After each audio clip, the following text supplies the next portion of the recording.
Sa mga nakaraang trabaho ng CIDG, marami tayong nakikitang mga tarpaulin, mga emblem ng medyo mga kilalang party list sa ating Kongreso. At yan po ay aming iimbestigahan. Arestado ng mga tauhan ng Philippine National Police Criminal Investigation and Detection Group at militar ang 6 na miyembro ng Communist Party of the Philippines New People's Army sa isinagawang operasyon sa Quezon City at Bulacan. Ayon kay CIDG Director Police Major General Albert Ignacius Ferro, ang mga suspect ay pawang secretary at finance officer ng CPP-NPA sa Cagayan Valley.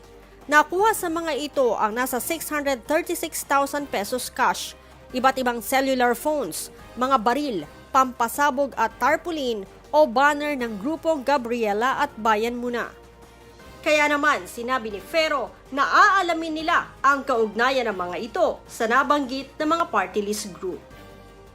Kukunan natin ng statement yung mga nahuli natin, bakit sila may mga tarpaulin ng Bayan Muna at Gabriela. Naniniwala din ng CIDG na gagamitin sa halalan ang mga nakumpiska nilang armas at pampasabog. Usually, before election, marami talagang mga possibilities like they create some issues like maggawa ng kaguluhan. Kaya there's a big possibility na gamitin sila before the election. And we know for a fact that sa Cagayan Valley, ito yung mga nangyayari, maraming mga land mining. Ginagamit din aniya ng mga ito ang mga cellular phones sa kanilang extortion activities.